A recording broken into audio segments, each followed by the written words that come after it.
अपना कोई नहीं रे, कि अपना कोई नहीं रे, बिना राम रघुनंदन अपना कोई नहीं रे। बाग लाजो बगीचा लाजो बिच बिच लाजो के, बाग लाजो बगीचा लाजो बिच बिच लाजो के, और बिना राम रघुनंदन अपना कोई नहीं रे।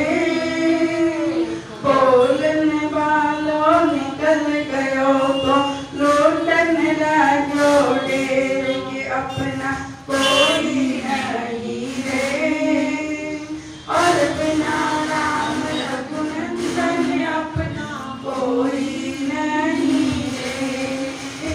बाग लाजो बगीचा लाजो बिच बिच लाजो के, और बोलने वाला निकल गयो तो लौटन लाजो डेरा, के अपना कोई नहीं रे, कि अपना कोई नहीं रे।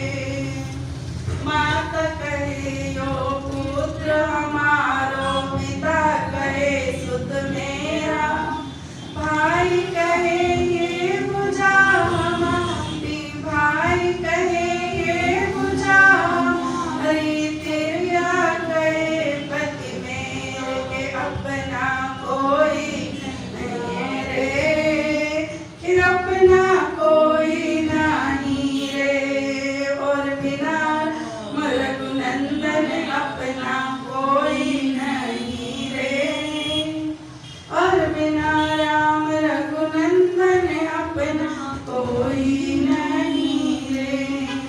3 दिना लो तिरिया रोवे 6 महीने भाई, और जन्म जन्म की माता रोवे, कर गए आस पराई, के अपना कोई नहीं रे, और बिना राम रघुनंदन अपना कोई नहीं रे, कि अपना कोई नहीं रे, बिना राम रघुनंदन अपना कोई नहीं रे।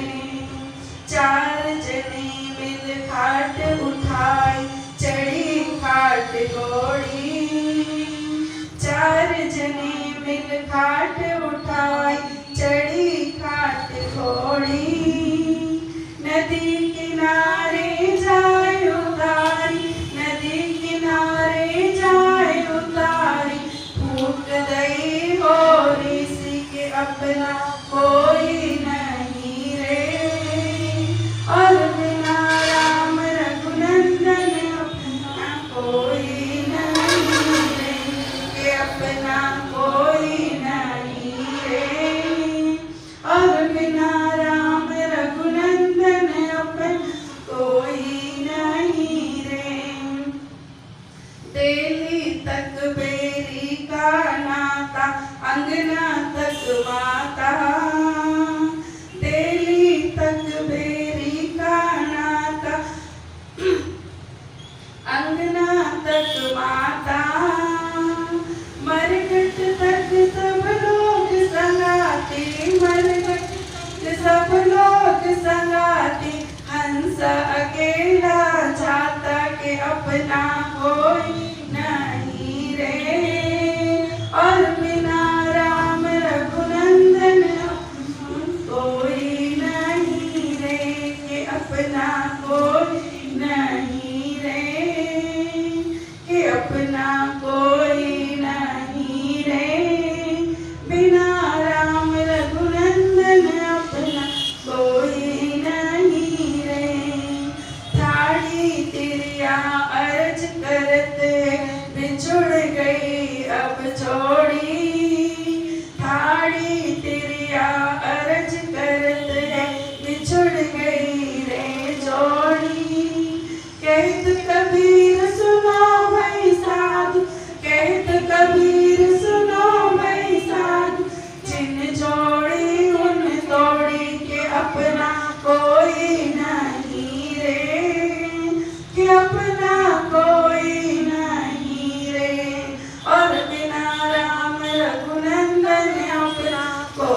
सदगुरुदेव भगवान की जय।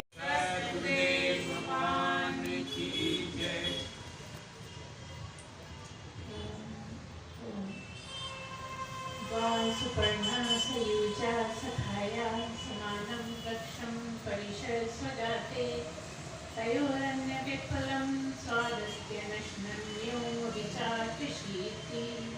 ओम शांति शांति शांति। सच्चिदानंद भगवान की जय। सद्गुरुदेव भगवान की जय। दो प्रश्न है यहाँ।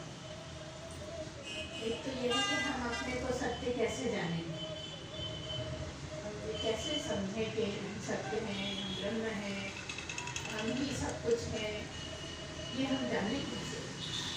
दूसरी बात ये है कि ये हर जगह ओम ओम क्यों आता है। कोई मंत्र होता है तो ओम बोलते हैं, कहीं भी जगह जगह लिखा भी रहता है ओम। ये क्या मतलब है इसका? ठीक है, एक बार फिर से बोलिए। सच्चिदानंद भगवान की जय। सद्गुरुदेव भगवान की जय। यहाँ अध्यात्म में ओम का बहुत ज्यादा महत्व है। ओम का क्या मतलब है? ओम में ही सारा विश्व रचा हुआ है, ओम में ही पूरा संसार बसा हुआ है, ओम ही ब्रह्मांड है। पूरे ब्रह्मांड में जो रहता है, जिससे ब्रह्मांड है, जिससे संसार है, जिससे जीव जंतु है, वही ओम है। क्या मतलब? कोई अगर शक्ल है, कृष्ण है, शक्ल है, या राम है, शक्ल है, वो नहीं, उसमें सब संसार नहीं रमा हुआ। सब में ओम ही है और ओम ही सारे संसार को संभाले हुए है। ओम ही सब कुछ है, ओम ही ब्रह्म है, ओम ही हर जगह, हर वस्तु में, सब में ओम ही ओम समाया हुआ है। इसलिए उसका बड़ा महत्व है। ब्रह्म को ओम के रूप में ही कहते हैं, है ना। ब्रह्म सब नहीं जानते, लेकिन ओम तो सभी जानते हैं। उसको इतना महत्व दिया गया है कि हर मंत्र से पहले ओम बोला जाता है। मंत्र में उसी की महिमा गाई जा रही है, बोली जा रही है। मंत्र में सब कुछ उसी की बात हो रही है, लेकिन तब भी पहले ओम बोलते हैं। शुरुआत करने में ओम बोलते हैं। तो ये ओम का बहुत विस्तार से वर्णन है, लेकिन ये हम बहुत छोटे रूप में ही कहेंगे कि ओम का क्या है। ओम 3 चीजों से मिलकर बना है। क्या? आ, उ और मा। आ, उ और मा, इसलिए जो इकट्ठा करके बोलते हैं तो ओम हो जाता है। और अगर आ उ मा को आप धीरे बोलोगे तो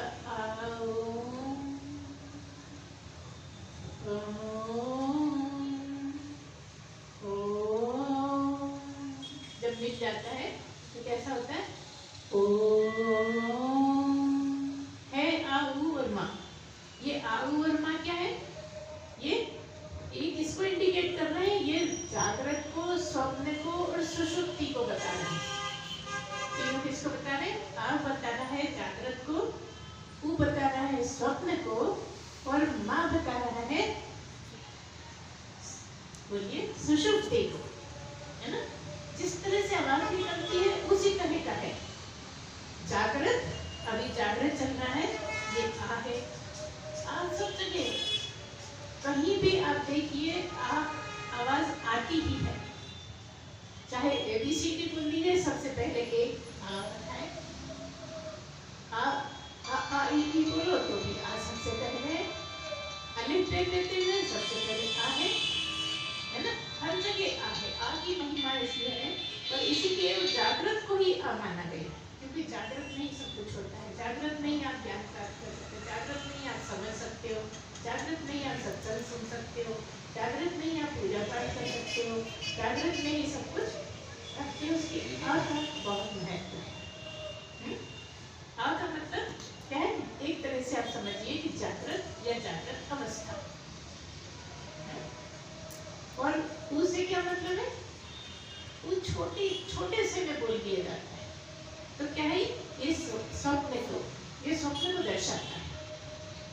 जो ऊ है वो सपने को दर्शाता है।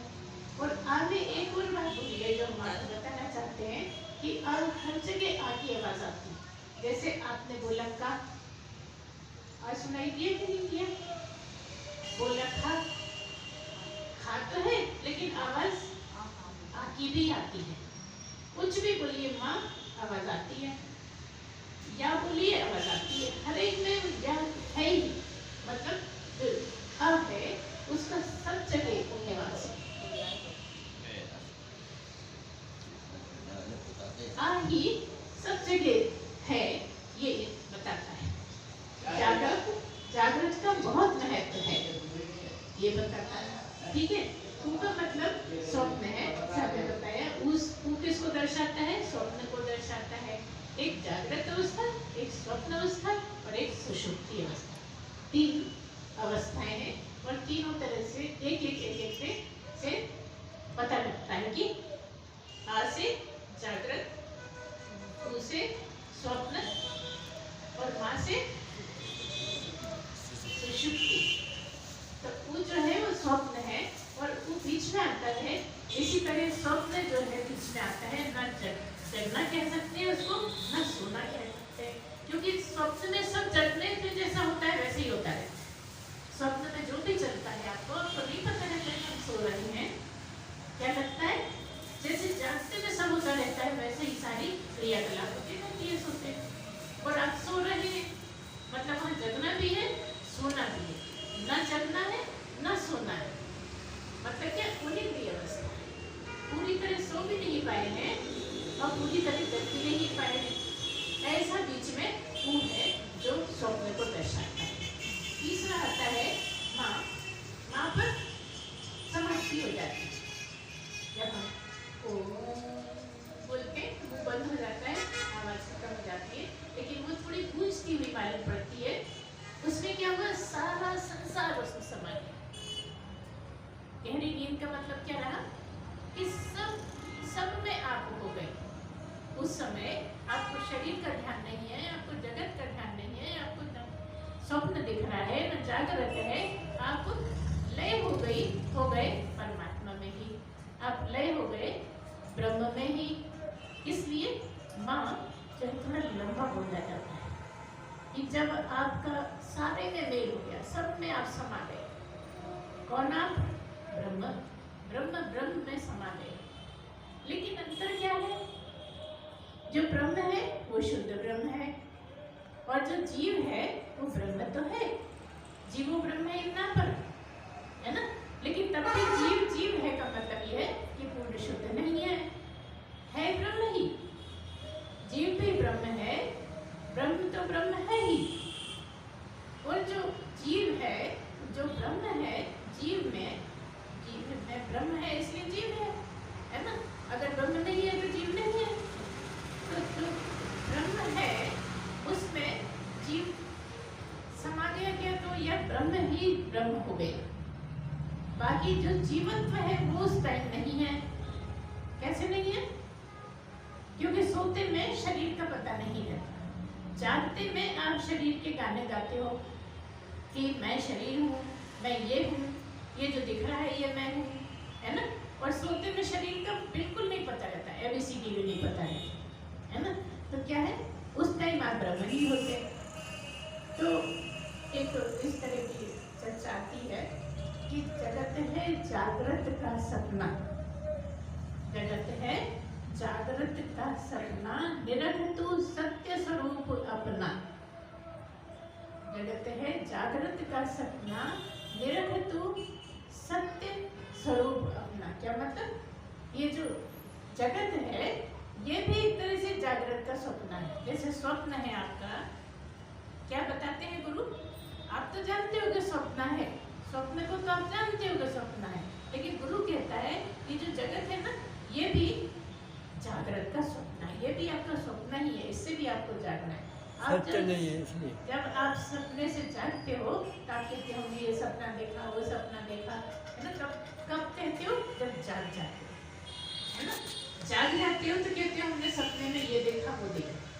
लेकिन यहाँ जो सपना चल रहा है उसको सपना नहीं मानते, उसको क्या कहते हो? मैं जाग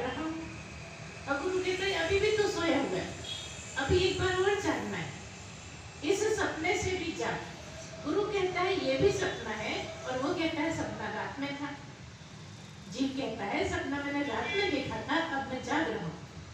और गुरु कहता है नहीं, तुमने रात में तो सपना देखा था, अभी भी तो सोया ही हुआ है ना। इससे जाग, उत्तिष्ठ जागृति, कहता है उठो और जागो। इस नींद से जागो जो नींद तुम्हारी अभी भी लगी हुई है, अज्ञान की नींद है, अविद्या की नींद है। इस नींद से बाहर निकलो। गुरु लगातार यही प्रयास करता है कि तू नींद से बाहर जा, नींद से बाहर निकल, ज्ञान को प्राप्त कर, है ना। तो ये चीजें जो आपको समझना है, ये इसीलिए अध्यात्म में बहुत ज्यादा बारीकी से समझना पड़ता है, पूरे ध्यान से समझना पड़ता है। उस समय आपको इधर उधर की कोई बात नहीं सुननी, कोई बात नहीं सोचनी, कोई बात नहीं करनी। तब जाके आपको जब एकाग्र मन से केवल यही सुनते हो कि क्या शब्द निकल रहे हैं, किस तरह की बात हो रही है, क्या मतलब है, क्योंकि यहाँ पर वही बात पलट भी जाती है। अगर आपने थोड़ा सा भी ध्यान हटाया, मतलब बदल जाएगा। वही बात, वही की वही बात, वही के वही शब्द दूसरा अर्थ बताने लगे। तो आपका ध्यान अगर हट गया कि क्या चर्चा हो रही है, किस तरह की बात हो रही है, किसको क्या बोला जा रहा है, ये ध्यान नहीं दोगे, आपका सारा गड़बड़ी हो जाएगा, आप गलत ही समझ बैठोगे। तो इसलिए ये समझना बहुत जरूरी है कि जगत में जागृत कर सकना, और करना क्या है, निरंतर तू सत्य स्वरूप अपना, अपने स्वरूप को समझ, अपने स्वरूप को समझने की कोशिश कर। वो क्या है, सत्य ही है, ब्रह्म ही है। तेरा स्वरूप क्या है, ब्रह्म है। तू अपने को जानने का प्रयत्न कर, तू लगातार अपने को जानने के प्रयत्न में लगा रहे। जब तक जीवन है मनुष्य जीवन, तब तक क्या करना है, अपने सत्य स्वरूप को जानने का प्रयत्न करना है। भले ही प्रयत्न से होगा नहीं, लेकिन प्रयत्न से ही सब कुछ होगा कि तू आगे समझ पाएगा। गुरु के लायक भी जब होगा, जब शुद्धि होगी। तो जब इसी में उधेड़पुन में लगा रहेगा तो शुद्धि होगी। और जितना ज्यादा अध्यात्म की बातों में, उनके वाक्यों में गुरु के कहे अनुसार सोचेगा, उसमें मनन करता रहेगा, चिंतन करता रहेगा, तो अपने आप ही तू शुद्धि को प्राप्त हो जाएगा। तेरी मेहनत काहे में लगानी है, शुद्धि को बनाने, अपने आप को शुद्ध बनाना है। जबकि क्या कहा है, कई बार कह दिया है कि नहीं शुद्ध तो हम नहीं, तो शुद्ध हो, मान रहे हैं शुद्ध हो, लेकिन कहाँ हो, ब्रह्म के रूप में शुद्ध हो, जीव के रूप में शुद्ध नहीं हो। अगर तुम कहते हो कि हम शुद्ध हैं क्योंकि जीवो ब्रह्म है, ना कर, जीव ब्रह्म ही है तो मैं तो शुद्ध हूँ। जीव हो इसीलिए तो शुद्ध नहीं हो, ब्रह्म ही ब्रह्म हो तो शुद्ध हो।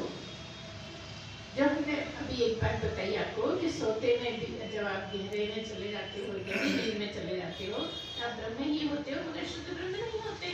क्यों? क्योंकि सोने से पहले आपने नहीं जाना था कि मैं ब्रह्म हूँ। कब होगा? जब सोने से पहले ये समझ जाओगे कि मैं ब्रह्म हूँ, तो सोते में भी आप ब्रह्म ही हो, सारे में ब्रह्म ही है, आप ही आप हो, आपके अलावा कुछ है नहीं। जब जगते में ये जान लिया कि मैं ही मैं हूँ, मेरे अलावा कुछ नहीं है, सब कुछ मैं ही हूँ, मुझसे ही सब हो रहा है, मेरे होने से ही सब कुछ होता है, सूरज चांद निकलते हैं, डूबते हैं, दिन होता है, रात होता है, सारा कुछ मेरे होने से होता है। जब ये गहरा बैठ जाएगा अंदर, तब आप जब सो के उठोगे तो भी आपको रहेगा। ऐसा नहीं कि सो गए तो भूल गए, सो गए तो भूल गए, फिर जाग गए तो याद आए, ऐसा नहीं। जैसे कि किसी की शादी होती है ना, किसी की शादी होती है, आज शादी हुई, रात भर सो लिया, अब कल उठेगा तो उसको याद रहेगा कि नहीं शादी हुई है कि नहीं? हालांकि फिर नहीं बैठता, कहाँ शादी, कहाँ ब्रह्म का ज्ञान, बहुत अंतर है। लेकिन एक उदाहरण के रूप में कहेंगे कि ये तो उसको पता है ना कि मेरी शादी हो गई, कि कहेगा मेरी शादी करा दो, नहीं कहेगा, हो गई शादी। तो ऐसा ही इसका है, एक बार अगर समझ में आ गई बात, समझ में आ गई, ठीक ठीक समझ में आ गई तो हो गई। लेकिन वो पॉइंट पकड़ में नहीं आता जब जिस स्तर पे समझनी है, समझ में आ जाती है, बहुत सी चीजें समझ में आ जाती है, लेकिन इस तरह अलग अलग क्यों होता है? क्योंकि शुद्धि का मामला है, निर्मलता का मामला है, सहजता का मामला है, सत्य का मामला है। ये ऐसी परेशान, हर कभी बस हमसे गलतियां होती रहती हैं। गलती क्यों होती है? क्योंकि शुद्धि नहीं है। अगर शुद्धि अच्छी हो जाएगी तो आपसे गलतियां भी नहीं होंगी, और गलती हो जाएगी तो एकदम ध्यान जाएगा। अभी क्या ध्यान भी नहीं जाता? अभी गलती करने से पहले भी ध्यान नहीं जाता, गलती करने के बाद भी नहीं जाता, और गलती करते समय भी नहीं जाता, क्योंकि सामने से कहते हो नहीं ये मुझे करना पड़ेगा, तुमने ऐसा बोला इसलिए मैं बोलूंगा नहीं, है ना? ऐसे ही तो होता है जगत में, सब तो ऐसे ही होता है। तो जब आपको ऐसा होगा कि आपको पहले से भी ध्यान रहे और करते समय भी ध्यान रहे, इसीलिए गुरु में और जीव में अंतर है। ब्रह्म में जीव में अंतर क्या है कि गुरु जान के बोलता है, गुरु नाटक करता है, और तुम भूल जाते हो, तुम असावधान रहते हो, सावधानी नहीं बरतते, इसलिए तुम कर जाते हो गलत काम। फिर जब सारा मामला खत्म हो जाता है, तुम सेटिस्फाई हो जाते हो, तब कहते हो अरे मैं गलती कर, अब क्या, तो वही है जो भी उधर होना था, है ना? फिर तो कुछ नहीं हो सकता। अगर कांच का गिलास आपके पैर पे गिर गया टूटा हुआ, तो चोट लग गई, अब तो वो जुड़ेगी नहीं ना, अब तो समय लगेगा लगना, जुड़ते जुड़ते जुड़ते जुड़ते घाव भरेगा, तब फिर नॉर्मल होगा। तो यहाँ पर समझने की बात यही है कि ये तीन अवस्थाएं हैं, इनको जो हाँ माँ से जुड़ा है, लेकिन तब भी जो चौथी अवस्था है वो ओम है। आ उ माँ, ये तीनों अवस्थाएं हैं, और जब तीनों को जोड़ दिया जाता है, ओम ही हो जाता है, तो वो क्या है? तुरीय अवस्था है। अवस्था यहाँ भी कह देते हैं, है ना? तीनों को जोड़ दिया जाता है आ उ माँ, तो ओम हो जाता है। और चौथे को ही समझना है, किसके सहारे? ये तीन अवस्थाओं के सहारे, आ उ और माँ को के सहारे, जागृत स्वप्न सुषुप्ति के सहारे आपको क्या समझना है? वो चौथा वाला है। और जब चौथे वाले की बहुत प्रैक्टिस हो जाएगी, चौथे वाले में बहुत रहने लगोगे, चौथे वाले को अच्छे से समझ लोगे, तो ये बहुत बहुत बहुत आगे की बात है जो तुरीयातीत कहलाती है ना? एक दिन हमने इसके बारे में चर्चा करी थी आपसे। तो यहाँ पर ओम की बात क्यों की हो रही है? तो ओम जो है चौथा है। अगर इसको आपको जागृत अवस्था को चार आने मान लिया जाए, स्वप्न अवस्था को चार आने मान लिया जाए, और माँ को सुषुप्ति अवस्था को चार आने मान लिया जाए, तो 12 में होते हैं। लेकिन ओम जो है पूरा 1 रुपया, ओम जो है वो चार आने नहीं, तुरीय जो है वो चार आने नहीं है, चौथी है ना? माँ तीनों चार चार आने मान लिया जाए, तो जो माँ के बाद की बात है वो चार आने नहीं, वो पूरा रुपया। कुछ समझ में आ रही होगी थोड़ी बहुत इसको बात कह रहे हैं हम, क्योंकि ये जागृत एक अलग, स्वप्न एक अलग, और सुषुप्ति एक अलग, है ना? तीन अवस्थाएं बिल्कुल अलग अलग हैं। लेकिन ओम क्या है? ओम ही जागृत में, ओम ही स्वप्न में, ओम ही सुषुप्ति में, और ओम ही ओम, अकेला ओम भी, सबके संग भी ओम, सब अकेला भी ओम। अशुद्धि भी है तो ओम शुद्ध है, अशुद्धि भी है तो ब्रह्म शुद्ध ही है। जीव कितना भी अशुद्ध है तो भी ब्रह्म शुद्ध है। ये नहीं कह सकते कि ब्रह्म शुद्ध हो गए। जीव शुद्ध है, ब्रह्म शुद्ध नहीं। ब्रह्म जहां भी है शुद्ध ही है, पूर्ण शुद्ध है, उसको कोई गलत कर ही नहीं सकता, उसको कोई लिप्त कर ही नहीं सकता, वो तो निर्लिप्त है। इसलिए वो जो सदा है, सर्वदा है, हर जगह है, वो क्या है? क्योंकि कोई शक्ल नहीं है, कुछ उसको कहा नहीं जा सकता कैसा है, तो सारे रूपों से, सारी शक्लों से अलग है, लेकिन तब भी बनाया इसलिए जाता है कि जगत में कुछ ना कुछ तो चाहिए ना। कैसे बात करोगे कि ओम की बात कर रहे हैं? इसलिए एक नाम रख दिया है ओम। ओम ही सब है, जो भी आपने भजन गाया बहुत अच्छा है, वो उनके ही बारे में है। ये तो ओम के बहुत अच्छे अच्छे भजन है, बहुत सारे गाए हैं, सारे में अर्थ स्पष्ट होता रहता है। अगर आप ध्यान से उस भजन को सुनेंगे आपको बहुत ओम की महिमा पता लगती है ना, कि ओम को पूरी तरह कोई भी डिस्क्राइब नहीं कर पाया। बड़े बड़े ग्रंथ लिख दिए गए, उपनिषद लिख दिए गए, सब कुछ हो गया, बहुत विस्तार किया, लेकिन तब भी ओम को लिखना, बोलना, समझना सब बड़ा मुश्किल है। और अगर समझ गए तो बोला नहीं जा सकता। ओम बोल लेते हैं, लेकिन ओम को बोलेगा कौन, है ना? क्या कहना चाह रहे हैं समझे, है ना? बोलने की भी एक सीमा है, लेकिन जो ओम की बात हो रही है, जिसको ओम से इंडिकेट कर रहे हैं, उसकी बात कह रहे हैं कि उसको न समझने में आता है, न बोलने में आता है, कहने में आता है, न सुनाने में आता है, न छूने में आता है, न सुनने में आता है, वो है। और वो सब में है, सूंघने में भी है, सुनने में भी है, देखने में है, चखने में है, सब में है, लेकिन कभी आता नहीं। ऐसा विचित्र ओम, ऐसा विचित्र ब्रह्म, है ना? तो यही तरीका है ओम को समझने का, यही तरीका है अपने आप को जानने का।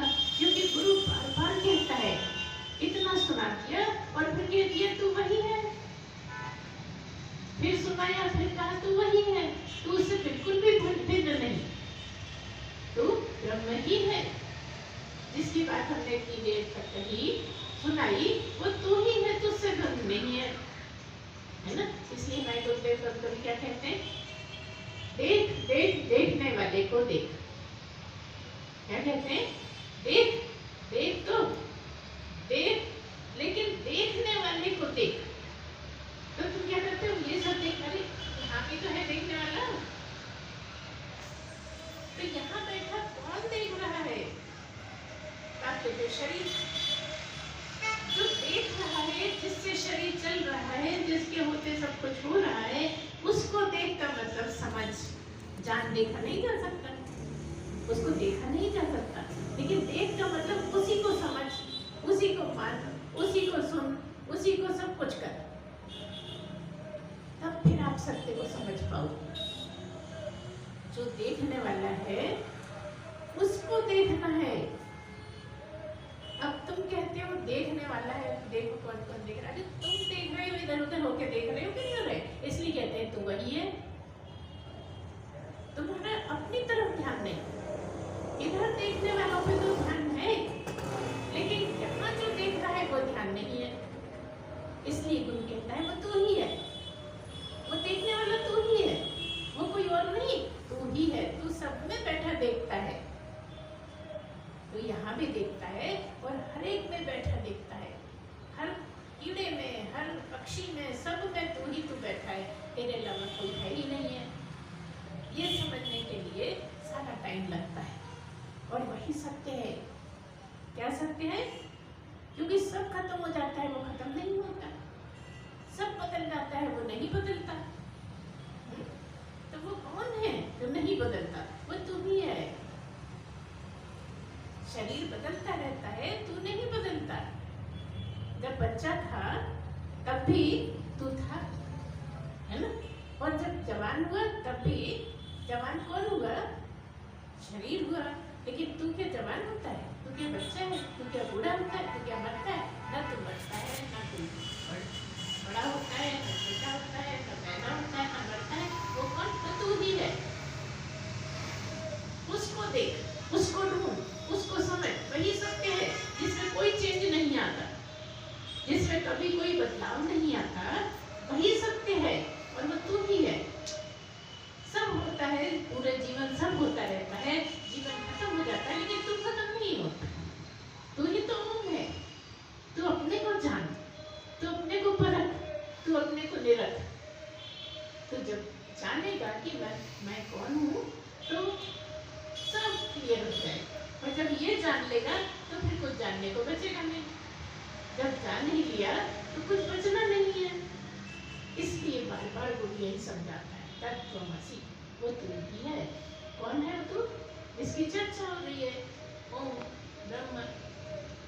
इस तरह से बार बार तरह तरह से समझने में, तरह तरह से प्रश्न रखने में और उसको ध्यानपूर्वक सुनने में साथ ध्यान थोड़ा सा भी हटा कि गड़बड़ है। यहाँ भी प्रचलित है कि सावधानी हटी दुर्घटना घटी। इतना आसान ढंग से कह दिया है उसको कि सावधानी कैसे, ध्यान का सावधान, ध्यान के लेवल पे सावधान। थोड़ा सा भी ध्यान हटा कि कुछ का कुछ मतलब हो जाए। तो जो पूरे कंसंट्रेशन से सुनते हैं वही ब्रह्म को समझ पाते हैं। जो ऐसे सुनते हैं कि उधर खटका हो गया तो उधर चला गया मन, कोई बोलने लगा तो उधर चला गया, अरे देखे कौन आया, अरे देखे क्या हुआ, अरे कौन बोला, वो नहीं समझ सकता। सबसे पहले एकाग्रता की आदत डालनी पड़ेगी। सबसे पहले यहाँ पे एकाग्र होने की आदत डालनी पड़ेगी। और अगर एकाग्रता से सुना तो एक बार में ही समझ में आ सकता है, मुश्किल नहीं है, बहुत आसान है। मुश्किल क्यों है? क्योंकि शुद्धि नहीं होती। टाइम किस चीज का लगता है कि शुद्धि करना पड़ता है। शुद्धि करने का तरीका ही नहीं आता है। शुद्धि करने का शब्दों में तरीका समझ लो तो अपने प्रैक्टिस में नहीं आता, ये मुश्किल है। जो आदतें पड़ी हुई हैं उन्हीं आदतों को रिपीट करते जाते हैं, करते जाते हैं। और यहाँ रिपीट नहीं करना है, यहाँ उसको बदल लेना है। और बदलना कितना मुश्किल है, पूरा पूरा जन्म लग जाए तो भी एक आदत भी बदलना बड़ा मुश्किल। अरे क्या करें, आदत पड़ गई है, बोलते हो ना, अरे क्या करें आदत पड़ गई है। कितना भी कोशिश करते हो वही कर जाते हो जो आदत पड़ी। तो जब तक आप अपने गलत आदतों से नाराज नहीं होगे, दूसरों की नहीं अपनी, जब तक तुम अपनी ही गलतियों से नाराज नहीं होगे तब तक तुम अपनी गलतियों को नहीं हटा सकोगे।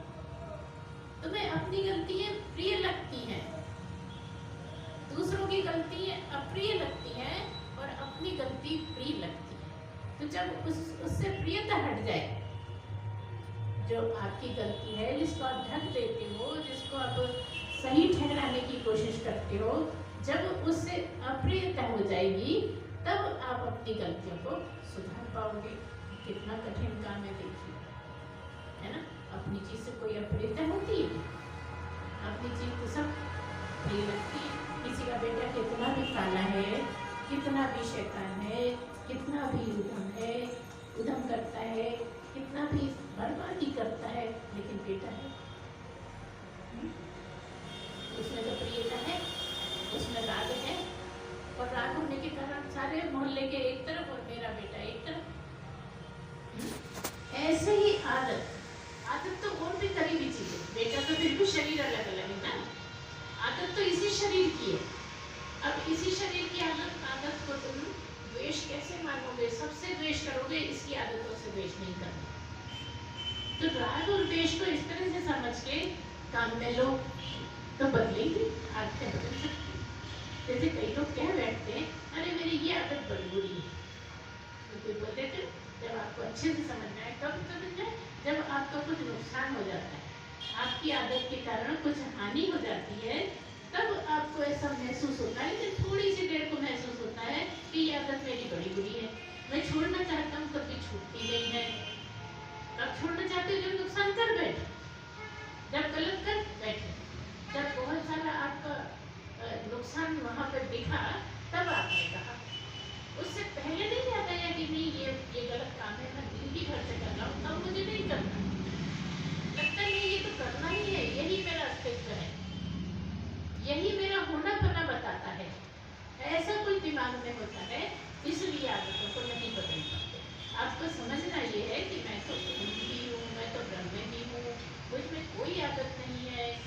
इस तरह से जब समझोगे तब आप शुद्धि को प्राप्त कर पाओगे। आपकी आदत क्यों खराब है? क्योंकि आप शरीर हो, है ना, ये दिखने वाले हो। दिखने वाले होने के कारण आपको बाद में समझ में आता है, क्योंकि यहाँ पर देखने की कोई जरूरत नहीं। आंखें बंद हो या खुली हैं, आप हो, आप जानते हो कि मैं हूँ, है ना। आपकी आंखें बंद हैं और कौन उठ के चला गया आपको नहीं पता, है ना, कि कौन है कौन नहीं। लेकिन आप हो तो आपको अपना तो पता नहीं कि मैं हूँ, चाहे आंखें बंद हो चाहे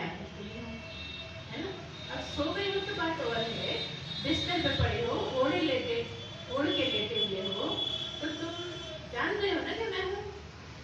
जब तक नींद नहीं आए तब तक तो तुम जान रहे हो हूँ कि नहीं हूँ।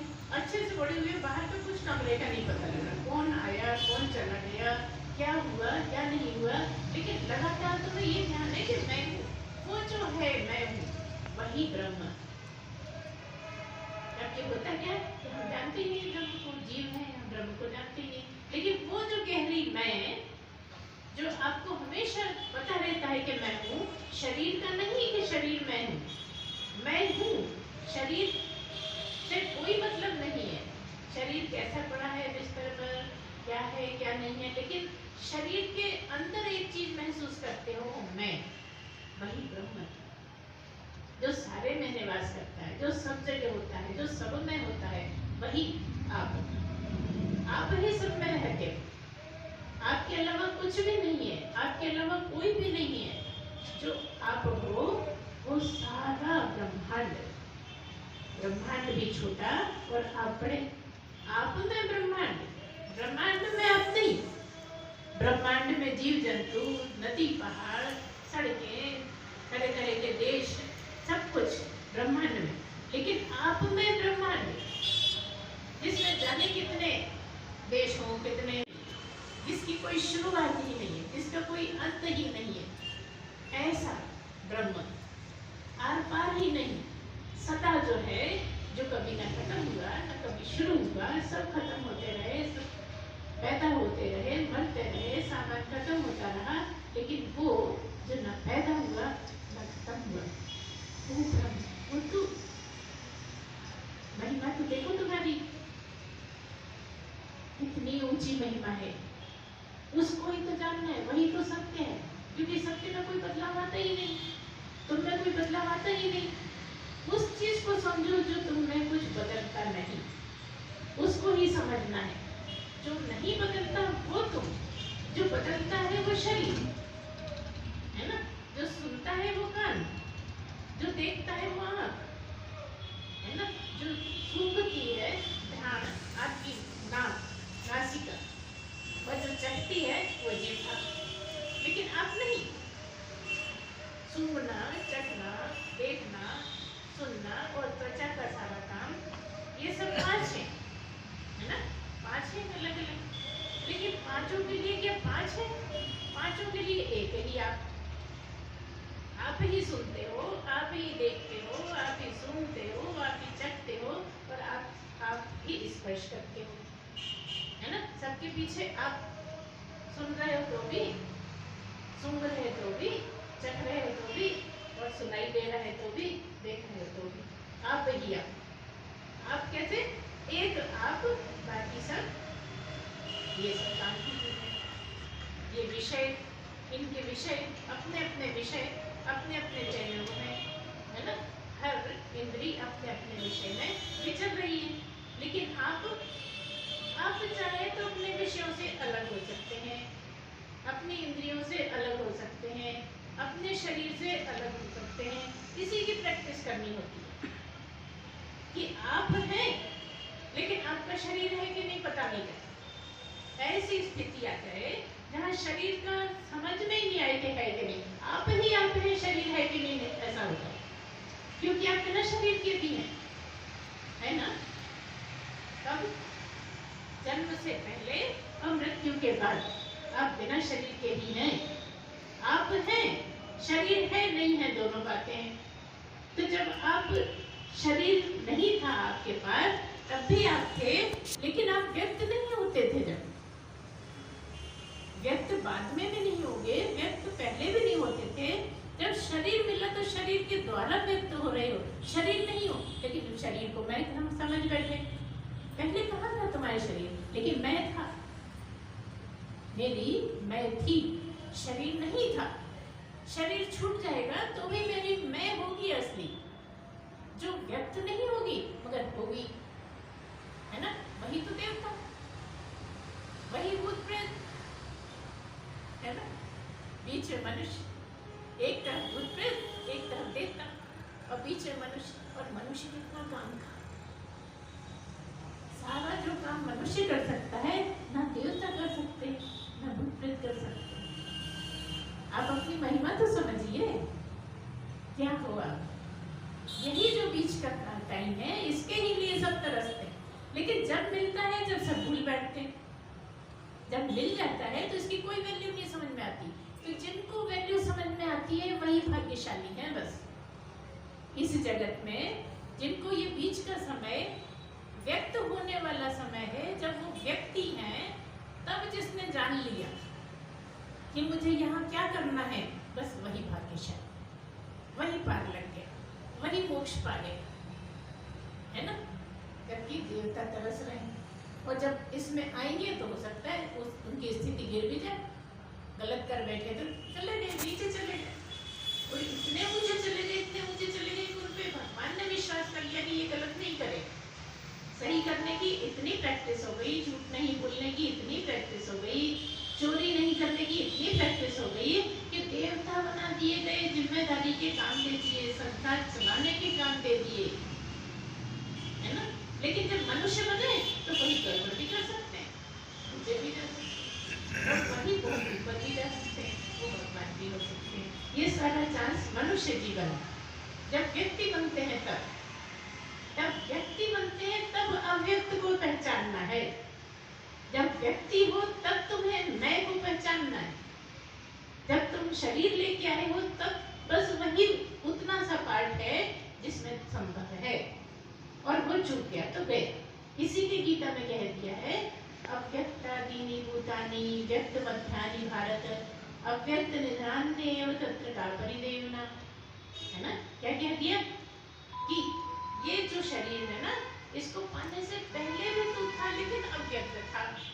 अव्यक्तादीनि भूतानि, भूतानि मतलब भूतकाल में, पहले समय में तू अव्यक्त ही था, और ये शरीर नहीं रहेगा तब तू फिर से अव्यक्त हो जाएगा।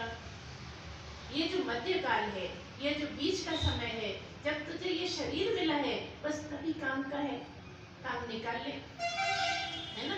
शरीर मिला है और बिना शरीर के हो जाना है, ऐसा नहीं कहते हैं।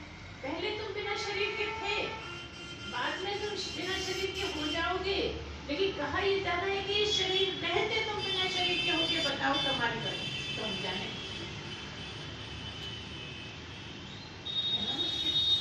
कि शरीर रहते हुए शरीर के बिना होके बताओ, एक सेकंड भी होके बता दो तो मैं तुम्हें भगवान मान लूं।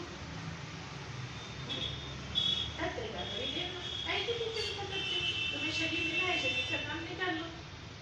अव्यक्तादीनि भूतानि व्यक्त मध्यानि भारत अव्यक्त निधान्येव तत्र का परिदेवना, है ना। फिर क्या है, खत्म ही हो जाएगा, फिर क्या कर लोगे? अभी है तो इसका लाभ उठाओ, कुछ ऐसी प्रैक्टिस करो कि कभी तो ऐसा अपने आप को महसूस करो जैसे मैं शरीर हूँ ही नहीं, मेरा है ही नहीं, ना मैं हूँ ना मेरा है। ध्यान समझना ये है कि पहले तो यही कोशिश करनी पड़ेगी कि मैं नहीं हूँ, मेरा है। फिर अगला स्टेप होगा कि मैं भी नहीं, मेरा भी नहीं, मैं कुछ और ही, वो ब्रह्म, वो ओम, जो ब्रह्म उसी को ओम कहा जाता है। ब्रह्म को ही ओम से इंडिकेट करते हैं, इसलिए ओम का बहुत विस्तार है, मैंने थोड़ा ही बोला है, कभी और भी आपको सुनाएंगे। तो इस तरह से अपने को समझना है, उसके लिए बहुत सी पूरी गीता भरी पड़ी है, हर श्लोक में बहुत गहरा अर्थ है, और हर श्लोक बहुत काम का है, निरर्थक एक श्लोक भी नहीं। कई बार हम निशान लगा लेते हैं, ये वाला, ये वाला, ये वाला, ये वाला, अच्छा, लेकिन एक एक श्लोक इतना काम का है कि आप अगर पूरी गीता को ध्यान से पढ़ लो, याद करने का हम बिल्कुल नहीं कह रहे, है ना। हम तो कह रहे एक एक श्लोक को आप गुरु से समझो, गहराई से समझो, तो आपका काम बन जाए। क्योंकि हर श्लोक में बहुत कुछ है, जिसमें 16वां और 17वां अध्याय तो पूरा आपका साधना ही है। अगर 16वां और 17वां, और 16वें 17वें को भी पलटते नहीं है लोग, वो बड़ा बोरिंग लगता है ज्यादातर लोग। 16वां 17वां कभी ध्यान से देखे, जल्दी पढ़ा, आगे निकल गए। अगर 16वां और 17वां ठीक से कर पाओगे तो साधना कर पाओगे, उसको ठीक से समझ पाओगे कि कह क्या रहा है एक एक श्लोक, तो साधना पूरी हो जाएगी। वैसे तो पूरी गीता में ही बेकार पड़ा है, लेकिन विशेषकर 16वां और 7वां युग वो साधक के लिए बहुत अच्छे हैं। इसलिए आप पढ़िए, प्रैक्टिस करिए, जहाँ नहीं समझना है वो पूछिए, बार बार पूछिए, नहीं समझना आता तो फिर पूछिए, जब तक समझ में बैठ नहीं जाए तब तक पूछते रहिए। अच्छे से समझ जाओगे सत्य क्या है, ब्रह्म क्या है, ओम क्या है, स्पष्ट हो जाएगा। तो इस तरह से आप चलते रहिए, धीरे धीरे आपको काम कर जाएगा। जिस काम के लिए आप जैसे भाग्यशाली लोग लगे हुए हैं, जो हजारों लाखों में कोई होते हैं, ऐसे उनमें से आप हैं, क्योंकि कह दिया है गीता में, आश्चर्यवत् पश्यति कश्चिदेनम् आश्चर्यवत् ज्वलति तथैव च अन्यः आश्चर्यवत् श्रोति गया। तो इस तरह से हमको सब बिल्कुल रटे पड़े, लेकिन जब बोलते हैं तो हम ऐसे ही हो जाता है।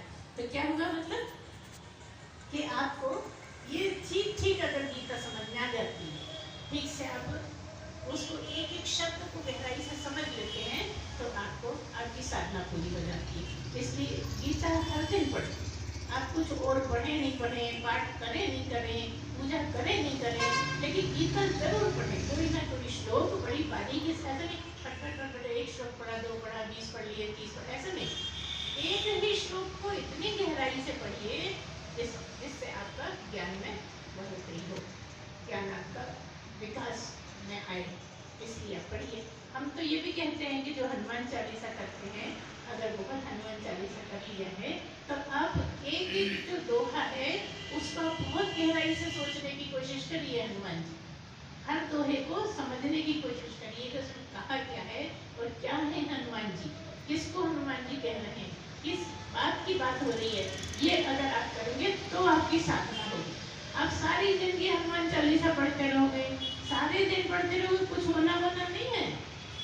लगता है कि हम बहुत कर रहे हैं, लेकिन होना नहीं है। हाँ, ये है कि आपने कुछ बोल दिया है, किसी कारण से कर रहे हो, वो बात एक अलग है कि जैसे हम बोल देते हैं हम इतने सोमवार करेंगे, हम ये पाठ करेंगे, ऐसी बात अलग है। लेकिन अगर कर रहे हो तो भी दिन में टाइम नहीं मिलता तो सोते टाइम कोई भी एक श्लोक ले लो और उस पर मनन चिंतन करो। फालतू बातों को याद ही मत करो, फालतू बातों में पढ़ो ही मत। अगर याद भी है तो उसको भुलाने के लिए आप कोई भी दोहा लेके उसका चिंतन नहीं करो। ये तरीका है अपने आप को यहाँ टिकाए रखने का। अब आप क्या करते हो, इधर उधर की बातों में इतने आगे चले जाते हो, इतने आगे चले जाते हो, भूल जाते हो हम साधक है ना। साधक है तो साधक जैसे रहिए, साधक जैसे अपना जीवन बनाइए, जीवन शैली वैसे रहिए, अपनी रहनी को ऐसा बनाइए कि साधक अब हर वक्त आपको ध्यान रहे कि मैं साधक हूँ। बाकी सब हो तुम, हम नहीं कह रहे तुम माँ हो, तुम बहन हो, तुम भाई हो, सब कुछ हो, लेकिन सबसे पहले साधक हो। ये जो हो वो सब व्यवहार में हो, है ना। इसीलिए हम कहते हैं कि ज्यादा अंतर नहीं है, आश्रम में रह रहे हैं या घर में रह रहे हैं उससे अंतर नहीं। अंतर है मन कैसा है। एक घर में रहने वाले का मन बहुत फर्क हो सकता है और एक आश्रम में रहने वाले का घर जैसा हो सकता है ना। सारा खेल मन का है। मन की ही चर्चा हुई है कि जिसने मन पर काबू पा लिया, जिसको ये समझ में आ गया कि मन को कैसे रखना है, वो जीत जाएगा। जो मन को छुट्टा छोड़ देगा तो वो तो आपको ले उड़ेगा। पतंग डोर को भी ले उड़ती है, अकेली पतंग नहीं होती, डोर भी जाती है उसके साथ, है ना। तो ऐसे ही आप मन को पतंग के साथ मत जाए, है ना, उड़ा उड़ा फिरता है बिल्कुल। इसको कंट्रोल करिए। कंट्रोल करने के तरीके हम समय समय में बताते रहते हैं और सबसे अच्छा कंट्रोल करने का तरीका यही है कि भगवत भजन, परमात्मा का नाम, ओम की चर्चा, ब्रह्म की चर्चा, बस यही है इसको हटाने का, मन को गलत तरफ जाने से हटाने का। वो जब आप जितने ज़्यादा उसे डूबते हैं आपको एकदम ध्यान आ जाएगा, है ना, कि हम बह रहे हैं, हम दूसरी तरफ जा रहे हैं, हमको जहाँ नहीं जाना चाहिए उस तरफ चले जा रहे हैं। तो आपका मन आपके ही हाथ में होगा तभी हो पाएगा, है ना। आपका मन जगत की तरफ जाता है और आप जगत में पहुंच जाते हैं और वहाँ से विचलित हो जाते हैं जिस जगह आपको ठहरे रहना है। तो यहाँ ठहरना सीखना है। तो आज इतना ही। बोलिए सच्चिदानंद भगवान की जय। भगवान की जय।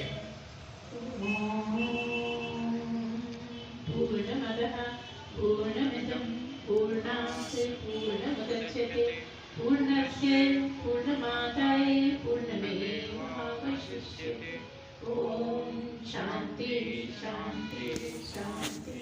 सच्चिदानंद भगवान